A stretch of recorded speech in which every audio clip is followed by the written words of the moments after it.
नमस्कार. आज आपण पाहणार आहोत हनुमंताची एक कथा. कोण आहेत हनुमान? टी व्हीवर दाखवलेले ते सत्यच नाही हे एकदा नक्की पहा.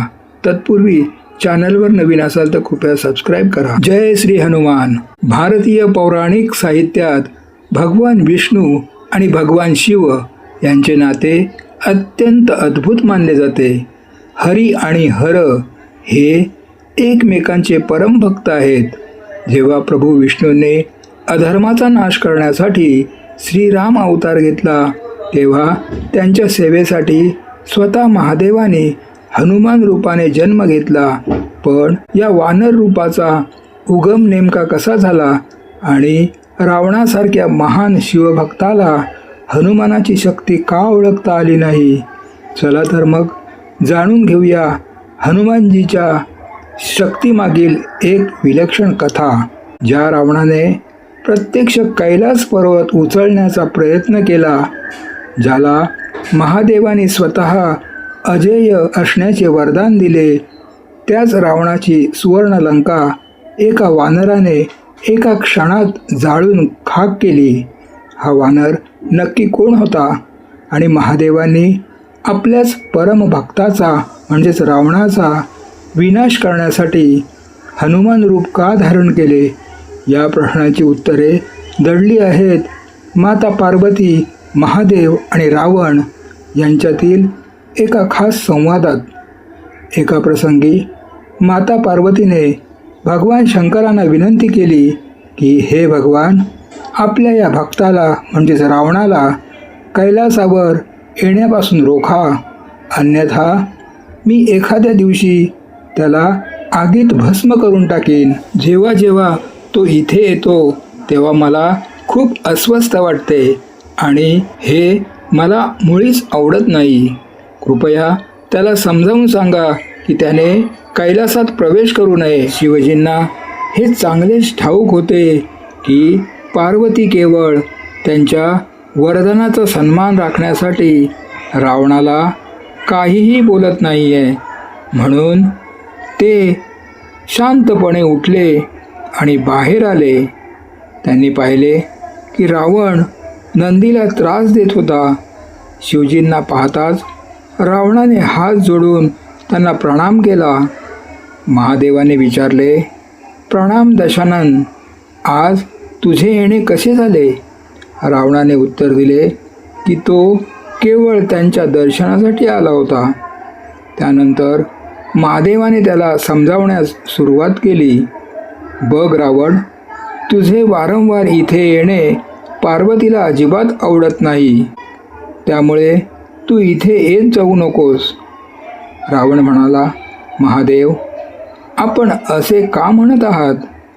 आपणच तर मला कधीही कैलास पर्वतावर येण्याचे वरदान दिले होते आणि आता आपणच ते मागे घेत आहात. शिवजींनी स्पष्ट केले की असे नाही आहे रावण, पण तुझ्या कृत्यामुळे पार्वती त्रस्त होते. जर तिने तुला शाप दिला तर मी सुद्धा काही करू शकणार नाही. म्हणून तू इथे न येण्याचे श्रेयस्कर आहे. जेव्हा रावणाने वरदान खोटे ठरल्याबद्दल दुःख व्यक्त केले तेव्हा महादेव त्याला म्हणाले, मी तुला आणखी एक वरदान देतो. जेव्हा तू माझी आठवण काढशील तेव्हा मी स्वतः तुझ्याकडे येईन. परंतु आता तू इथून निघून जा. त्यानंतर रावण तिथून निघून गेला. लंकेचे दहन आणि हनुमानाची शक्ती. काही काळानंतर जेव्हा हनुमानजींनी रावणाची सुवर्णनगरी लंका जाळून खाक केली तेव्हा रावण अस्वस्थ झाला. त्या वानरांमध्ये इतकी शक्ती कुठून आली हे त्याला समजत नव्हते. व्याकुळ होऊन तो आपल्या महालातील शिवमंदिरात गेला आणि शंकराची प्रार्थना करू लागला. त्याच्या प्रार्थनेने प्रसन्न होऊन शिवजी प्रकट झाले. रावणाने त्यांच्या चरणी लीन होऊन विचारले, हे महादेव, आपण अंतर्यामी आहात. एका वानराने माझी लंका आणि माझा अहंकार दोन्ही जाळून टाकले. हे हनुमान नक्की कोण आहेत आणि त्यांची शेपटी तर माझ्यापेक्षाही अधिक शक्तिशाली वाटली.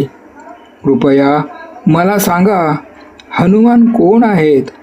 शिवजींनी हसत उत्तर दिले, रावण, हनुमान दुसरे कोणी नसून माझाच रुद्रावतार आहेत.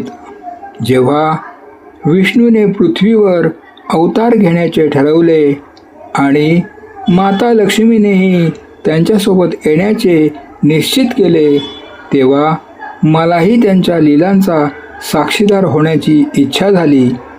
जेव्हा मी हे पार्वतीला सांगितले, तेव्हा तिनेही सोबत येण्याचा हट्ट धरला. अशा वेळी देवांच्या सल्ल्याने मी वानर रूप धारण केले आणि पार्वतीला माझ्या शक्तीने शेपटीचे रूप दिले.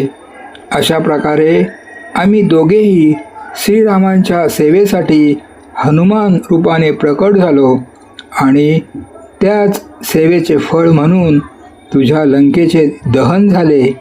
1. हनुमानजी भगवान शिवांचा 11वा रुद्रावतार. पौराणिक कथानुसार जेव्हा भगवान विष्णूंनी राम अवतार घेण्याचे ठरवले, तेव्हा भगवान शिवांनाही त्यांची सेवा करण्याची इच्छा झाली. शिवपुराणानुसार हनुमानजी हे भगवान शिवांचे 11वे रुद्रावतार मानले जातात. विष्णू आणि शिव हे एकमेकांचे परम भक्त आहेत. त्यामुळे रामाच्या कार्याला मदत करण्यासाठी शिवांनी हे वानर रूप धारण केले. 2. हनुमानजींच्या जन्माची कथा. अंजनी पुत्र तपस्या. माता अंजनीने पुत्रप्राप्तीसाठी भगवान शिवाची कठोर तपस्या केली होती. शिवतत्व. शिवांनी प्रसन्न होऊन आपल्या अंशाचा काही भाग वायुदेवतेद्वारे अंजनीच्या गर्भात पोचवला. म्हणूनच हनुमानजींना शिवशक्ती आणि वायुपुत्र दोन्ही म्हटले जाते. शक्तीचा स्रोत. ज्यांच्याकडे शिवाची अफाट शक्ती आणि वायूचा वेग असे दोन्ही गुण आहेत. 3. पार्वती माता आणि हनुमानाची शेपटी. व्हिडिओमध्ये उल्लेख केल्याप्रमाणे हनुमानजी हे केवळ शिवाचे रूप नसून त्यात माता पार्वतीचाही अंश आहे. जेव्हा शिवजींनी रामसेवेसाठी पृथ्वीवर जाण्याचे ठरवले, तेव्हा माता पार्वतीनेही सोबत येण्याचा आग्रह धरला. परंतु राम हे ब्रह्मचर्याचे पालन करणार होते. त्यामुळे शिवाने वानर रूप घेतले आणि माता पार्वतीने त्यांच्या पुच्छ म्हणजे शेपटीच्या रूपाने सोबत राहण्याचे मान्य केले. लंकेचे दहन करताना जी अफाट शक्ती दिसली ती माता पार्वतीच्या शक्तीच्या अंशामुळे होती असे मानले जाते. 4. रावण आणि शिव हनुमान संबंध. रावण हा भगवान शिवांचा परमभक्त होता, पण त्याचा अहंकार वाढला होता. अहंकाराचे दहन. रावणाला वाटले होते की तो शिवभक्त असल्यामुळे त्याला कोणीही हरवू शकणार नाही. पण जेव्हा त्याने नंदीचा अपमान केला होता, तेव्हा नंदीने त्याला शाप दिला होता की तुझ्या लंकेचा विनाश एका वानरामुळे होईल. न्याय. हनुमानजीच्या रूपाने स्वतः शिवानेच रावणाच्या अधर्माचा नाश करण्यास सुरुवात केली. रावणाच्या सोन्याच्या लंकेचे दहन हे त्याच्या अहंकाराचे दहन होते. 5. हनुमानजीच्या शक्तीची वैशिष्ट्ये. हनुमानजींना अष्टसिद्धी आणि नवनिधीचे दाते म्हटले जाते. त्यांच्याकडे खालील विशेष शक्ती आहेत. अनिमा. स्वतःचे शरीर अत्यंत सूक्ष्म म्हणजेच लहान करणे. महिमा. शरीर डोंगरा एवढे प्रचंड मोठे करणे. लघिमा. शरीराचे वजन कापसासारखे हलके करणे. प्राप्ती. कोणत्याही वस्तूवर ताबा मिळवणे. थोडक्यात सांगायचे तर हनुमानजी हे भक्ती, शक्ती आणि बुद्धीचे प्रतीक आहेत.